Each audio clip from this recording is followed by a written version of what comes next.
Bienvenidos a esta sesión de trabajo.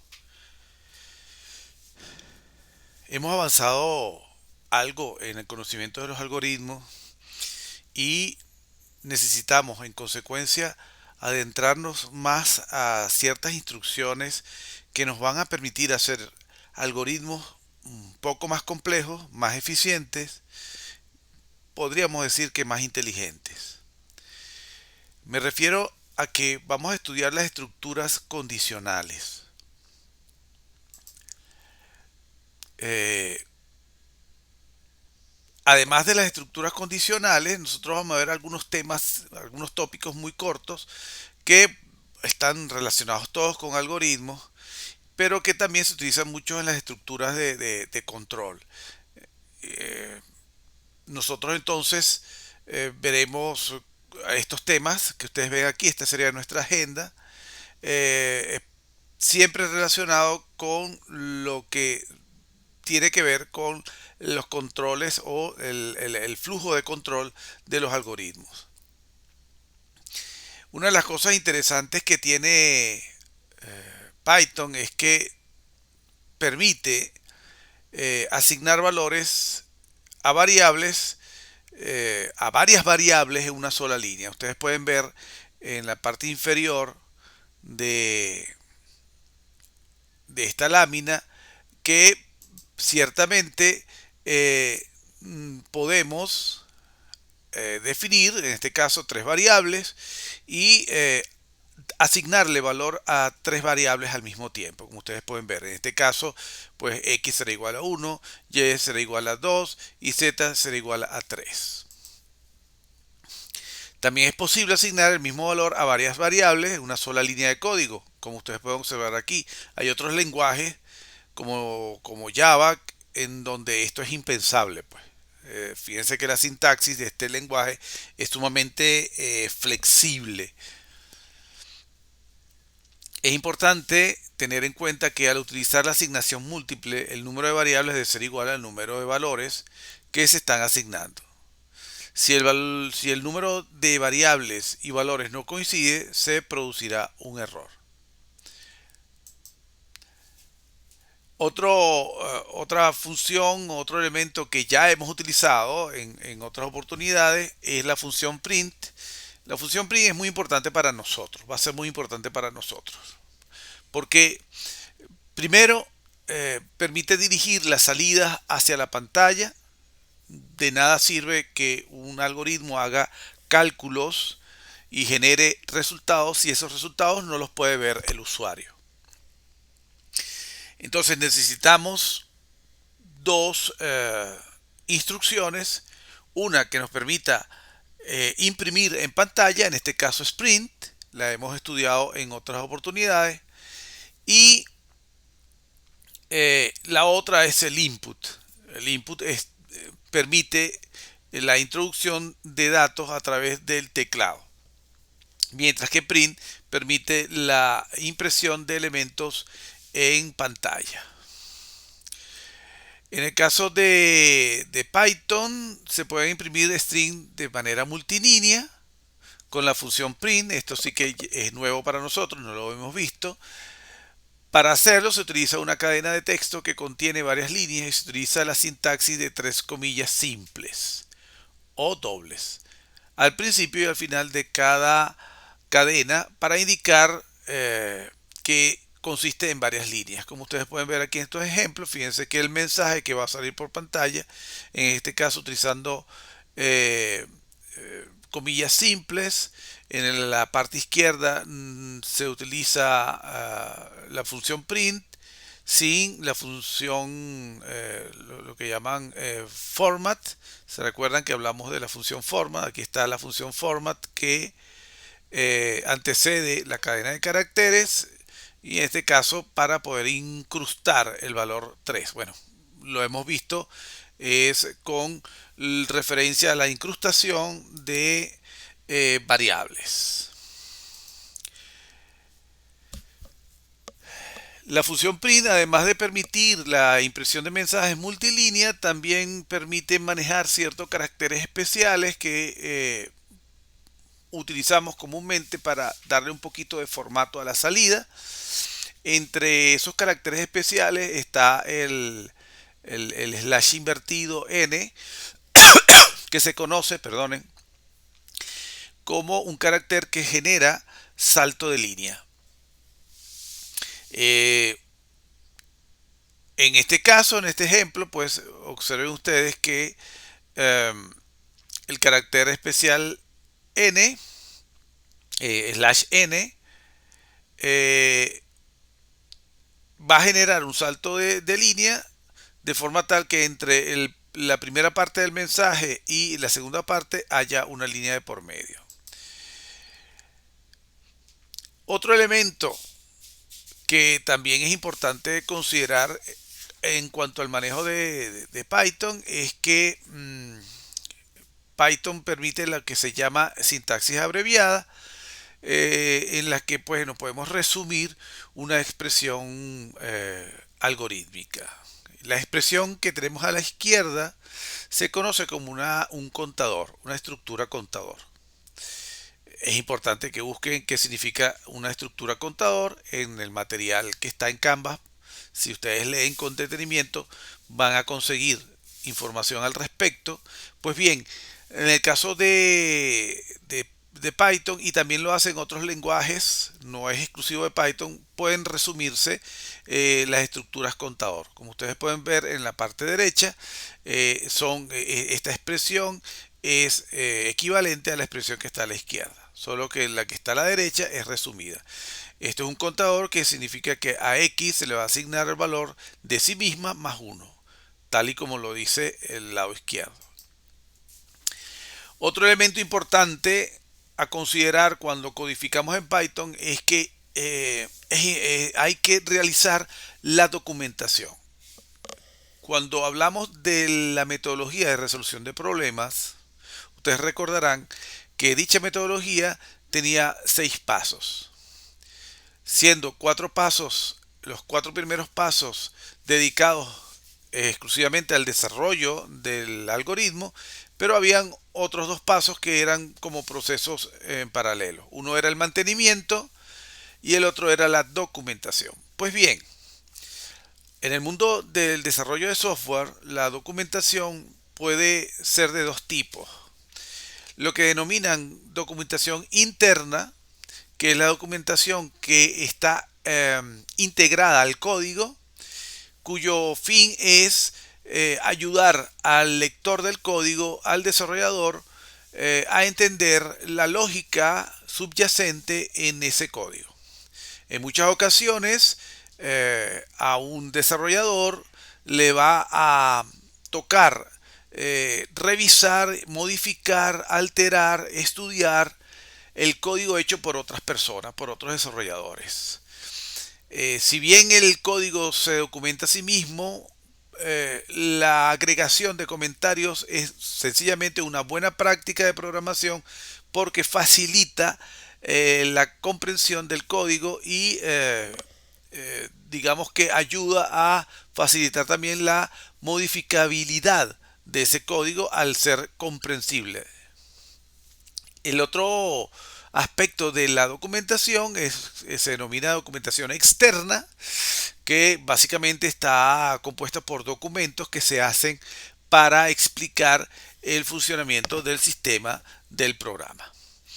En este caso, pues al referirnos a la documentación interna, nosotros podemos insertar comentarios, como ustedes pueden ver en este ejemplo, utilizando el carácter especial numeral. Fíjense que puedo poner comentarios entre líneas y comentarios dentro de la misma línea. Este carácter especial de numeral se utiliza también para poder desactivar líneas de código. Nos ubicamos en el momento en el que las personas, el desarrollador, está haciendo pruebas unitarias. Nos referimos con pruebas unitarias a pruebas que se realizan sobre una pieza muy pequeña de software, una función, un pequeño programa. Y para poder determinar el comportamiento o ver dónde está un error dentro del código, usualmente el desarrollador utiliza los comentarios, es decir, comenta líneas de código para ver qué ocurre con el programa y estudiar su comportamiento. En la parte que se denomina debugging, entendiendo por debugging la búsqueda de errores en el código, se utilizan mucho los comentarios para ir determinando qué ocurre línea por línea en un código. Esto además se utiliza junto con la, la función print que vimos hace muy poco, eh, porque al mismo tiempo que yo voy activando o desactivando líneas, también podría querer ver qué ocurre con las salidas. Entonces, usualmente el comentado de instrucciones para desactivarlo junto con la función print ayuda muchísimo a buscar errores.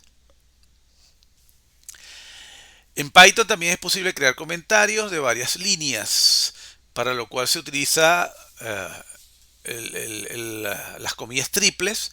Lo vimos en el caso de la función print para imprimir mensajes multilínea, pero también lo podemos utilizar para generar comentarios multilínea dentro de un código.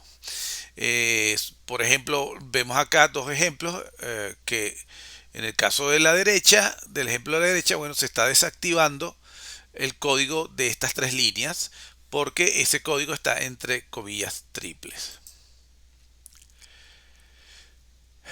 Uno de los elementos que también hay que considerar en la estructura de un algoritmo son los denominados caracteres especiales. En Python los caracteres especiales tienen un significado especial dentro de una cadena de texto. Vimos uno de ellos que era el salto de línea. Estos caracteres se utilizan para representar caracteres que no se pueden escribir directamente en la cadena, como los saltos de línea, las tabulaciones, comillas, caracteres no imprimibles.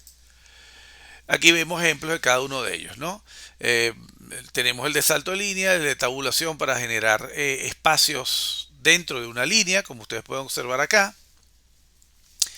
Tenemos también el carácter slash invertido, comilla simple, para cuando necesitamos que en la salida se incluyan las comillas, ¿no?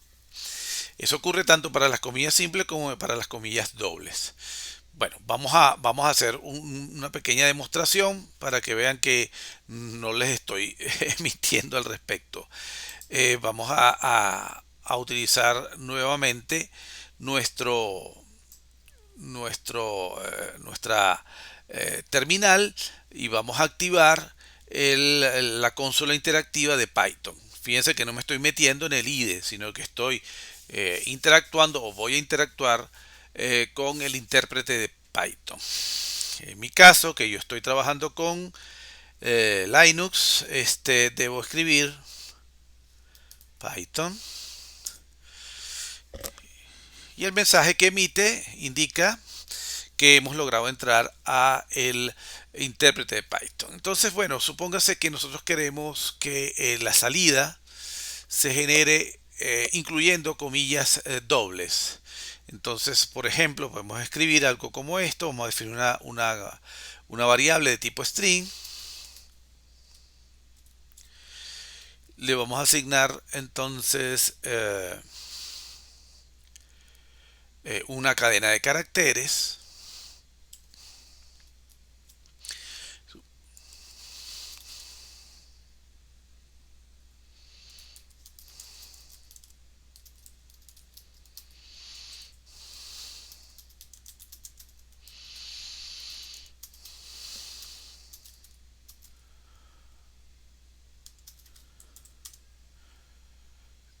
Y bueno, en este caso vamos a insertar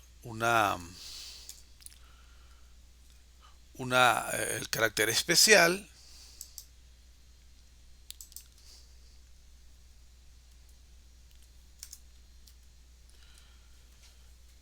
Le ponemos la comilla simple. Aquí está. Queremos que aparezca comilla simple en este caso. Y le colocamos el nombre de la materia.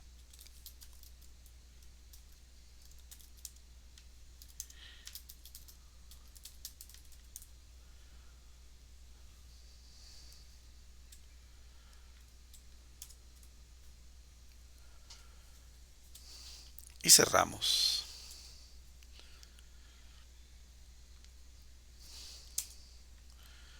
Ya entonces se ha asignado valor a la variable y ahora escribimos print cadena. Bueno, como ustedes pueden observar, la salida que hemos logrado, el mensaje que hemos logrado, incluye comillas simples en este caso. Para eso sirven entonces los denominados caracteres especiales. Ok, ahora sí, una vez visto esos elementos eh, algorítmicos, bueno, quizás estamos en condiciones de proseguir con el estudio de los denominados estructuras selectivas o conocidas también como condicionales. Cuando veamos ese tipo de estructuras, bueno, también tendremos que estudiar los operadores de comparación, los operadores lógicos. Muy bien, entonces, como vimos en una sesión anterior, utilizando la pizarra y refiriéndonos a las estructuras selectivas, pues bien, las estructuras selectivas permiten generar bifurcaciones eh, dentro de un algoritmo. Las estructuras pueden ser simples, dobles o múltiples, como el caso del ejemplo que estamos viendo acá, en el que hay una estructura selectiva múltiple que está siendo representada con un diagrama de flujo. Eh, ya deberíamos estar en condiciones de poder entender qué hace este trozo de algoritmo, ¿no? Tenemos una primera condición, si es cierta, pues entonces se ejecuta un trozo de código, vamos a decirlo así, un bloque de códigos, y después de que se ejecuta, pues vuelve al flujo principal. Si la condición 1 no se cumple, entonces, tal y como están dispuestos aquí los rombos, hay que revisar una segunda condición. Igualmente, si es cierta, se ejecuta el código 2, el bloque de código 2, y después eh, se integra a el flujo principal. Y así vamos viendo. En el caso de la última condición, bueno, ciertamente si la condición se cumple, se ejecuta el código n, y si no se ejecuta, pues si no se cumple, perdón, entonces se ejecuta el código. Este código acá podríamos decir que es un código o una opción que se ejecuta eh, por defecto, ¿no? Es decir, tal y como está esta, esta figura, pues si no se cumple la condición 1, si no se cumple la condición 2 y si no se cumple la condición n, pues por defecto entramos en la opción, en este caso denominada código n más 1.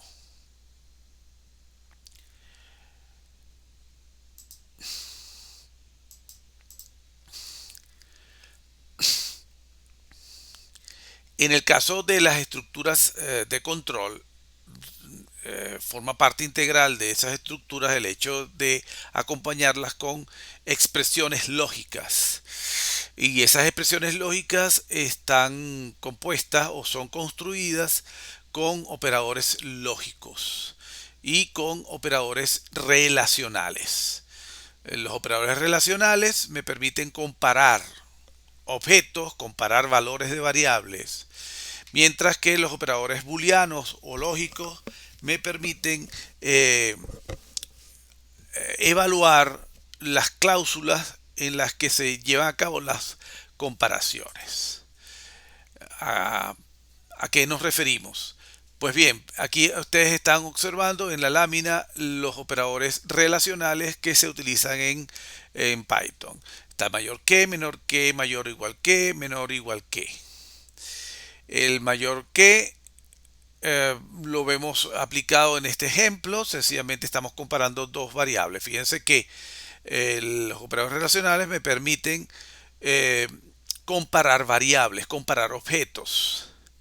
Eh, Y esta parte de la expresión, vamos a ver si puedo rayar, esta parte de la expresión que está dentro del paréntesis en este caso, se conoce como una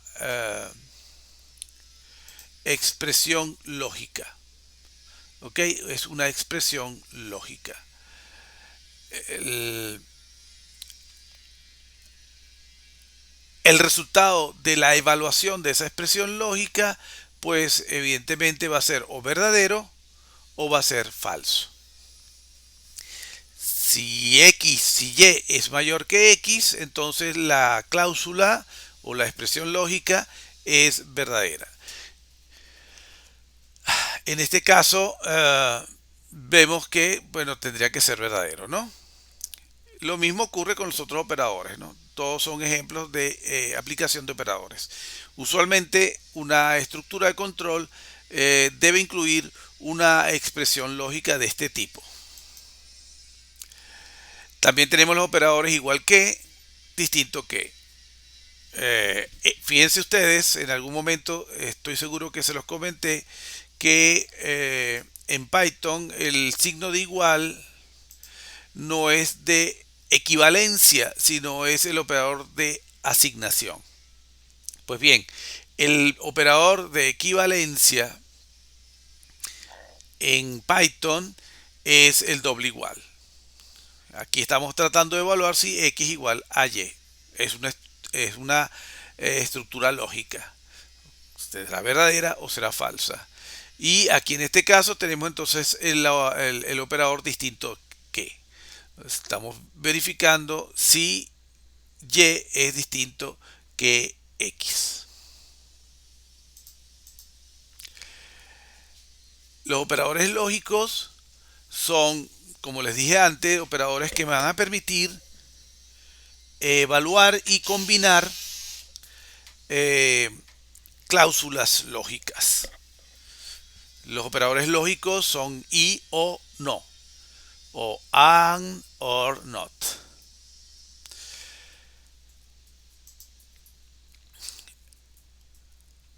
Como pueden observar en este ejemplo, estamos combinando cláusulas, es decir, ya no es una sola comparación, sino que hay dos. Aquí habría una y aquí habría otra. Estamos comparando x con el valor 0, estamos preguntando si x es mayor que 0 y si y es mayor que 0. La única manera de que esta expresión lance verdadero es que tanto la primera parte como la segunda parte de la cláusula sean verdaderas. Si alguna de las dos es falsa, entonces esta expresión lanzará falso. El operador OR es un operador que también me permite combinar cláusulas. Aquí estaría la primera parte de la cláusula y la segunda parte de la cláusula. Estamos primero comparando x con 100 y después y con x. Si la primera parte si las dos cláusulas son verdaderas, él lanza verdadero. Pero también si alguna de las dos es verdadera, él seguirá lanzando verdadero. La única forma de que esta expresión lance falso es que ambas partes de la expresión sean falsas.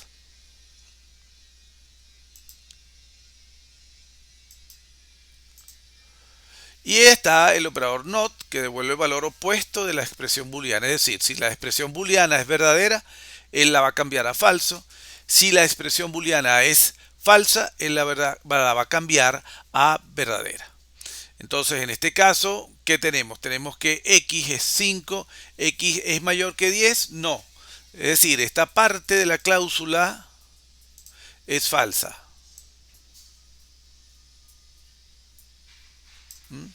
Pero esta otra parte es verdadera, porque si bien la interna es falsa, el not lo cambia a verdadero. ¿Ok? Eso es lo que hace este operador lógico. y los operadores lógicos son usados con muchísima frecuencia en la construcción de algoritmos. Ya hemos visto las estructuras de selección en alguna oportunidad, pero ahora vamos a centrarnos en su uso y aplicación en el lenguaje de programación Python.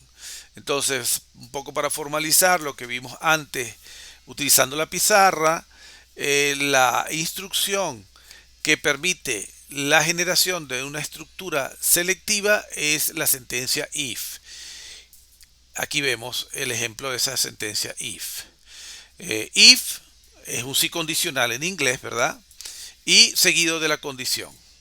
Los dos puntos indican que se va a llevar a cabo si la condición es verdadera. ¿Ok? Vemos aquí un ejemplo, ¿no?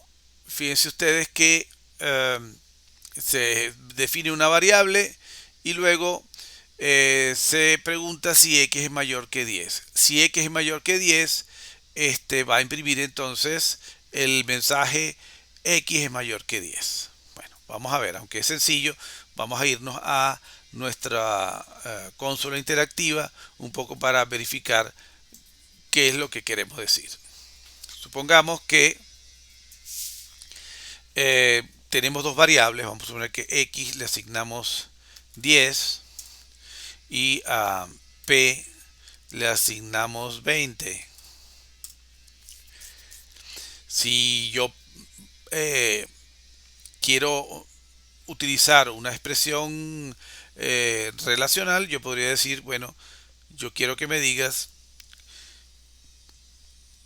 si x es mayor, permítame que tengo que cambiar el idioma, ok, si x es mayor que p. Fíjense que al pedirle que evalúe esa expresión, entonces me lanza falso, porque x no es mayor que p. Entonces podríamos tener algo como esto. Si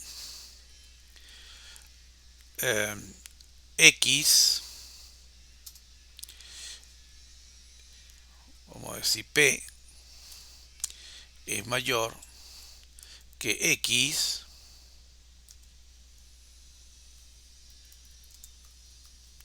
si p es mayor que x, dos puntos.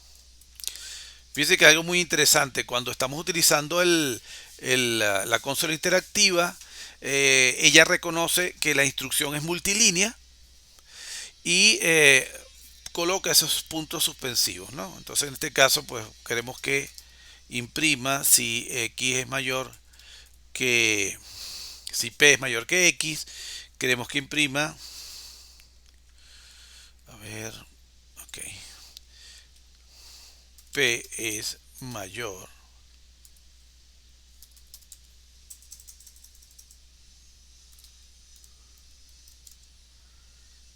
que x.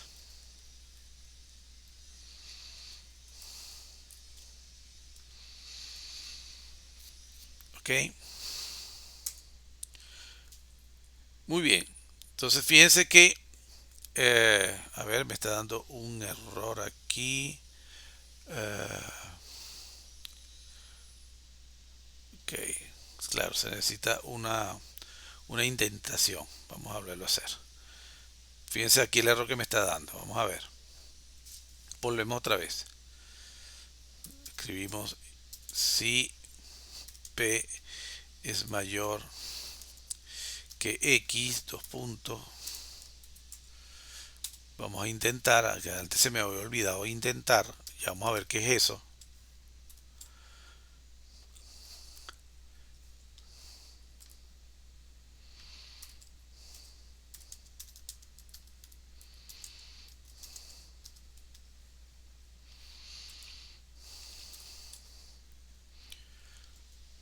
A ver, ok. Ok, fíjense que, claro, me daba antes la opción de poder agregar otra línea porque Podría ser un bloque un poquito más complejo, pero darle enter, ya él entiende que sencillamente el cuerpo del if está constituido solamente por esta instrucción, y entonces sí me da el resultado. Y fíjense entonces que imprime el mensaje P es mayor que X. ¿Por qué? Bueno, porque es verdadera, la cláusula es verdadera. P es mayor que X. ¿Ok?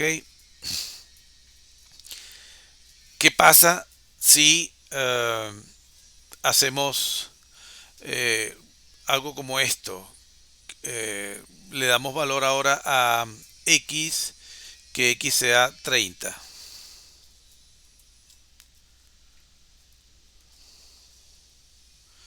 30. Bien, si volvemos a escribir entonces nuestra expresión, nuestra instrucción, perdón, le preguntamos si P es igual a X, y si lo es,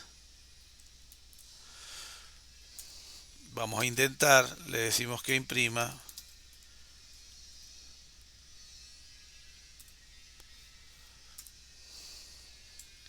P es mayor que X.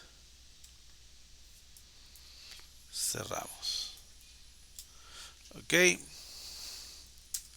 Está esperando otra línea y le damos enter. Fíjense que no aparece nada. No me da ninguna salida. ¿Por qué no me da ninguna salida? Bueno, porque la cláusula P es mayor que X ya es falsa, porque ahora X vale 30 y P vale 20. A ver, P, X vale 10 y P vale 20, y entonces la expresión P mayor que X es falsa.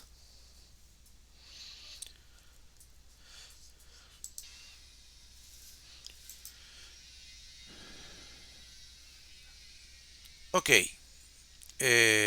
seguimos. Aquí tenemos un ejemplo de utilización de la sentencia if. No voy a referir mucho a ella. Sería bueno que ustedes hicieran lo propio, es decir, tomar este código, parar el video en este punto y tratar de escribir este código en un programa en Python o utilizando la consola interactiva. La indentación. La indentación es en Python muy importante porque forma parte de la sintaxis de las instrucciones. Como ustedes pudieron ver hace unos pocos segundos, utilizando la consola interactiva de Python, tratando de mostrarles algo, me dio error. Y el error era que no había dejado la indentación. Eh, el- Esto es lo que se denomina programación estructurada, donde las estructuras, en este caso la estructura de selección, requiere una indentación, siendo la indentación el espacio que se deja desde el borde izquierdo del código, ¿no? Es decir, esto, fíjense que aquí hay una indentación. Entonces la sintaxis de la sentencia if requiere una indentación. La indentación visualmente ayuda al programador porque le permite ver cuál es el bloque de código que está dentro o que es contemplado dentro de la estructura if y que está afuera. También esto se utiliza en estructuras repetitivas como lo veremos más adelante. Ok, otro de los elementos importantes que constituyen un programa en Python son los valores falsos o false values. ¿Ok? Son aquellos valores que se evalúan como falso en un contexto booleano. Esto significa que aunque estos valores no son iguales a false, se consideran equivalentes a false para propósitos booleanos. Aquí tenemos los ejemplos de expresiones que se consideran falsas. Por supuesto está la constante false, de la que hemos hablado en algún momento, la constante none, ¿ok? También que vimos que representaba ausencia de valor, es también considerado falso. El valor cero es también considerado falso, bien sea como un entero o bien sea como un valor float o real. Y una cadena de caracteres vacía, es decir, fíjense que aquí hay unas comillas y entre las comillas no hay nada, es el carácter vacío. Otros valores falsos están lo que serían las listas vacías. No sabemos todavía qué son las listas, pero pronto lo vamos a saber. Las tuplas vacías y los diccionarios vacíos y los conjuntos vacíos. Es, como se dijo antes, importante tomar en cuenta el contexto porque no siempre, por ejemplo, una cadena vacía va a ser igual a falso. Eh, ok, por ejemplo, la cadena vacía en este caso no es igual a false en una comparación de igualdad. ¿Mm? Fíjense, si nos vamos a la consola, vamos a estudiar un poquito cómo se comporta esta instrucción en Python. Ok, aquí estoy en mi consola interactiva. Y bueno, vamos a hacer lo siguiente. Supóngase que tenemos una variable cadena que le asignamos el valor, una cadena de caracteres que diga hola. ¿Ok? Y ahora vamos a utilizar la sentencia if y vamos a preguntarle si, eh, si cadena, vamos a ver, si cadena es igual, si cadena es igual a carácter vacío. ¿Ok?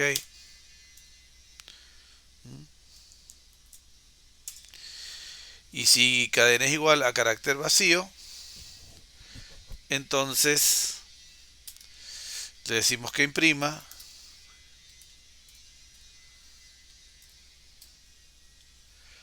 la variable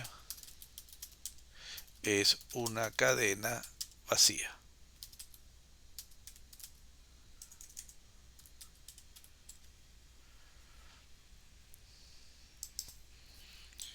Muy bien. Entonces, aquí me faltó una comilla. Entonces, ¿qué pasa?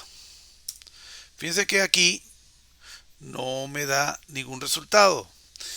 La razón es que, me imagino que ustedes ya la intuyen, es que la variable cadena no es vacía.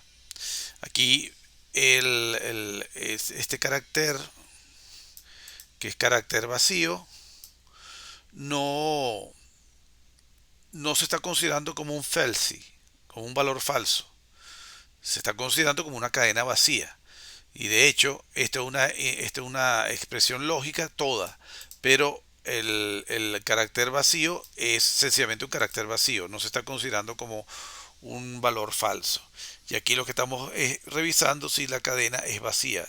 De hecho, si ahora vamos, repetimos la instrucción y decimos que ahora la cadena es una cadena vacía y volvemos a pedirle que evalúe si la cadena es vacía, bueno, ¿qué va a pasar?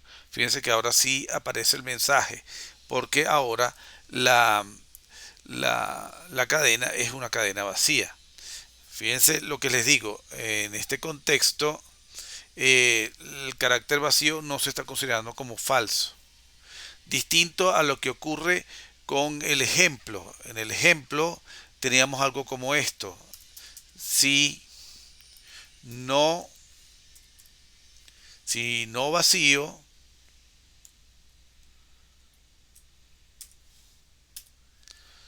imprimir la cadena está vacía. ¿Ok?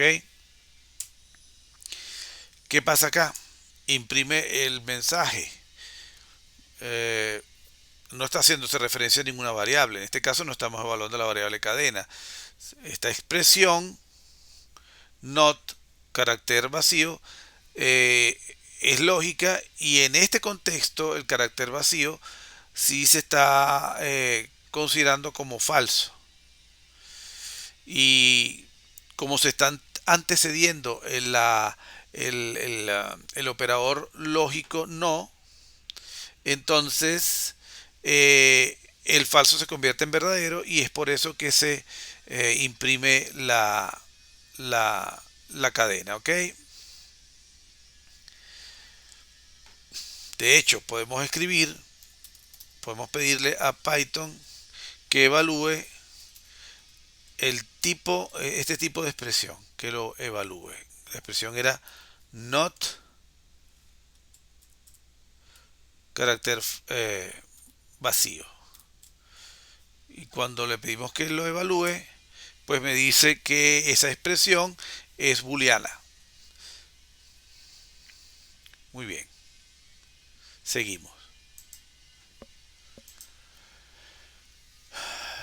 Las estructuras condicionales, hasta ahorita hemos visto en estos ejemplos unas estructuras condicionales simples, ¿no? Es decir, la estructura simple, recuerden que es aquella en la que el bloque de instrucciones se lleva a cabo si y solo si la condición es verdadera, ¿no? Si nos devolvemos a nuestro ejemplo, pues fíjense que aquí, por ejemplo, esta instrucción se ejecuta si y solo si la condición es verdadera. ¿Ok?